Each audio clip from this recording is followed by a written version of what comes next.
দর্শক স্বাগতম প্রতিদিনের আইপিএলে। আজকে কথা হবে Kolkata Knight Riders versus Gujarat টাইটান্সের ম্যাচ নিয়ে। ম্যাচটি কলকাতা হোম গ্রাউন্ডে হবে। আমি আছি আহমেদ সোহেল, আমার সাথে আছে তারতানিস। তারতানিস, আজকের match Kolkata Knight Riders versus Gujarat Titans. Kolkata Eden গার্ডেনের ম্যাচটি অনুষ্ঠিত হবে। এখানে আইপিএল এর কয়টি ম্যাচ হয়েছে, হেড টু হেড, আর ফার্স্ট ব্যাটিং সেকেন্ড ব্যাটিং উইনিংটা একটু বলবেন। ধন্যবাদ আহমেদ সোহেল ভাই। আজকে কলকাতা বনাম গুজরাট টাইটান্সের ম্যাচ। আমরা জানি গুজরাট টাইটান্স আইপিএল এর প্রথম আসরে তাদের যখন প্রথম দল গঠিত হয়েছে তখন ফার্স্ট তারা কিন্তু আইপিএল এর সেই ট্রফিতে জয় হয়েছিল এবং ডিফেন্ডিং চ্যাম্পিয়ন হচ্ছে কলকাতা নাইট রাইডার্স।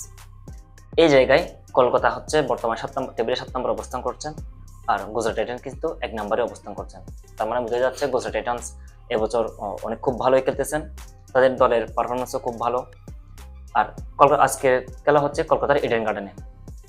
আইপিএল এর সর্বাধিক ম্যাচ অনুষ্ঠিত হওয়ার মধ্যে স্টেডিয়ামের মধ্যে ইডেন গার্ডেন অন্যতম। আর এই ইডেন গার্ডেনে আইপিএল এর ম্যাচ অনুষ্ঠিত হয়েছে 96টি ম্যাচের মধ্যে যারা ফার্স্ট ব্যাচ করছে তারা জয়লাভ করেছে মাত্র 40টি, আর সেকেন্ড ব্যাচ যারা করছে তারা 56টি ম্যাচ জয়লাভ করেছে, অর্থাৎ 16টি ম্যাচের ব্যবধান কিন্তু আছে। এই সেকেন্ড ব্যাট যারা করে তাদের জন্য বেনিফিট হওয়ার অন্যতম কারণ হচ্ছে ফার্স্ট ব্যাট যারা করে ফেলবে ওই সময় বোলিং পিচ হয়ে যাওয়ার একটা প্রবণতা থাকে যে কোনো স্টেডিয়ামে।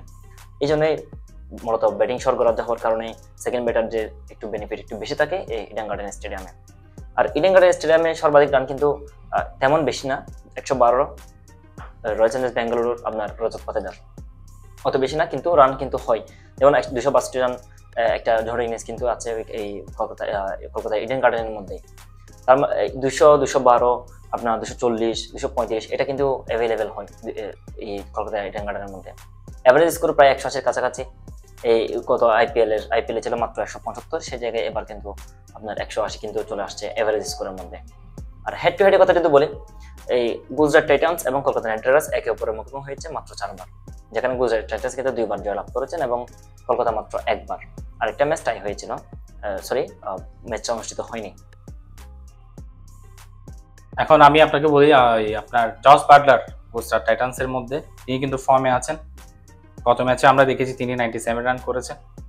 এবং অ্যান্ড্রু রাসেল, যার থেকে আসলে অনেকে অনেক কিছু আশা করে, তিনি কিন্তু ফ্লপ যাচ্ছেন।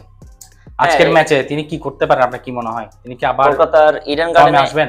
হ্যাঁ, কলকাতার ইডেন গার্ডেনে অ্যান্ড্রু রাসেলের জন্য অ্যান্ড্রু রাসেল, ইভেন সুনীল নারিনের মতো প্লেয়াররা কিন্তু, অর্থাৎ ওয়েস্ট ইন্ডিজের প্লেয়াররা কিন্তু কলকাতা ইডেন গার্ডেনে খুব ভালো করছেন। আপনার মনে হচ্ছে যারা 9 বলে 39 রান 2021 সালে 9 বলে 39, 9 বলে 38, 8 বলে 38 এরকম রান কিন্তু অ্যান্ড্রু রাসেল নিয়েছিলেন সে এই কলকাতা ইডেন গার্ডেনের মধ্যে। আর জস বাটলারের কথা যেটা বলছেন, হঠাৎ করেই তার ফর্ম ফিরে আসছে, 97 রানে ঝড় ইনিংস খেলছে, আর 3টা রানের জন্য তিনি সেঞ্চুরি করতে পারেননি। যদিও জয়লাভ করেছেন আপনার গুজরাট টাইটান্স। ওই জয়লাভের পরে কিন্তু গুজরাট টাইটান্স আপনার টেবিলের 1 নম্বরে উঠে আসছে। অ্যান্ড্রু রাসেলের যদি ফর্মের কথা বলি, ওদের অ্যান্ড্রু রাসেল কিন্তু কলকাতা একদম শুরু থেকে সূচনালগ্ন থেকেই ওই জায়গায় আছেন।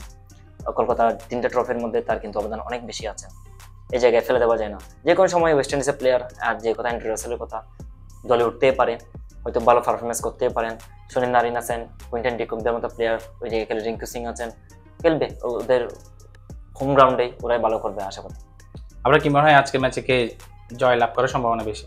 দুই দলেরই, এই যে দুই দলের মধ্যে গুজরাট টাইটান্সের সম্ভাবনা বেশি আছে, তবে কলকাতার হোম গ্রাউন্ডে যেহেতু আছে আমি কলকাতাকে এগিয়ে রাখবো। ধন্যবাদ তারতানিস। দর্শক, আপনাদের জন্য আজকে কুইজ থাকবে। Kolkata Knight Riders versus Gujarat টাইটান্সের ম্যাচে কোন টিম জয়লাভ করবে আমাদের কমেন্ট করে জানান। সঠিক উত্তরদাতাদের মধ্যে লটারির মাধ্যমে আমরা একজনকে নির্বাচিত করব এবং তার জন্য রয়েছে এনএস স্পোর্টসের পক্ষ থেকে আকর্ষণীয় গিফট। দর্শক, দেখে আসি গত পর্বে কে বিজয়ী হয়েছে। দর্শক, এনএস স্পোর্টসের সাথে থাকার জন্য ধন্যবাদ। খেলার মাঠে সবার আগে।